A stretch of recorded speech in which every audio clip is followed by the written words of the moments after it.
ഇനി മതിവരുവോളം കഴിക്കൂ. The salt restaurant, Panampilly Nagar, Kakkanad, Thoppumpady.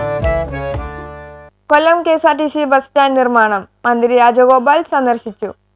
Kollam KSRTC bus സ്റ്റാൻഡിന്റെ നിർമ്മാണ പ്രവർത്തനങ്ങൾ ആരംഭിക്കുന്നതിന്റെ ഭാഗമായി മന്ത്രി ബാലഗോപാൽ കഴിഞ്ഞ ദിവസവും ഗ്യാരേജും ഡിപ്പോയും സന്ദർശിച്ചു. ആധുനിക സൗകര്യങ്ങളോട് കൂടിയ 4 നില കെട്ടിട സമുച്ചയമാണ് നിർമ്മിക്കുക.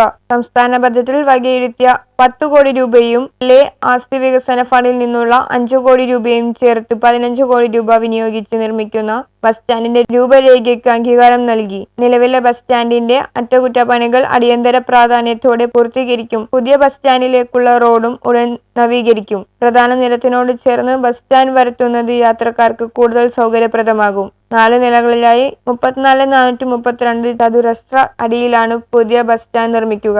1-ാം നിലയിൽ ഗ്യാരേജ്, ഓഫീസുകൾ, ഇലക്ട്രിക്കൽ സ്റ്റോർ റൂം, ജീവനക്കാർക്കുള്ള വിശ്രമ മുറികൾ, ലിഫ്റ്റ് എന്നിവയും. 2-ാം നിലയിൽ കൊറിയർ റൂം, ശീതീകരിച്ച ഫാമിലി വെയിറ്റിംഗ് റൂമുകൾ, സ്ത്രീകൾക്ക് ഫീഡിംഗ് റൂം ഉൾപ്പെടെയുള്ള പ്രത്യേക കാത്തിരിപ്പ് കേന്ദ്രങ്ങൾ, സുരക്ഷാമുറി, പോലീസ് ഹെഡ് പോസ്റ്റ്, പൊതു ശൗചാലയങ്ങൾ, ബുക്കിംഗ്, അന്വേഷണ കൗണ്ടറുകൾ എന്നിവ ഒരുക്കും. 3-ാം നിലയിൽ പുരുഷന്മാർക്കുള്ള dormitory, she shelter, caretaker മുറി, റെസ്റ്റോറന്റ് എന്നിവയും ക്രമീകരിക്കും. 4-ാം നിലയിൽ ഡ്രൈവർ, കണ്ടക്ടർ, സ്ത്രീ ജീവനക്കാർക്കുള്ള വിശ്രമ മുറികൾ, ബഡ്ജറ്റ്, ടൂറിസം, DDO എന്നിവയ്ക്കായി മുറികൾ, ഓഫീസ് ഏരിയ, കോൺഫറൻസ് ഹാൾ, ജലവിതരണം എന്നീ സംവിധാനങ്ങൾ ഉണ്ടായിരിക്കും. ന്യൂസ് ബ്യൂറോ, കൊല്ലം.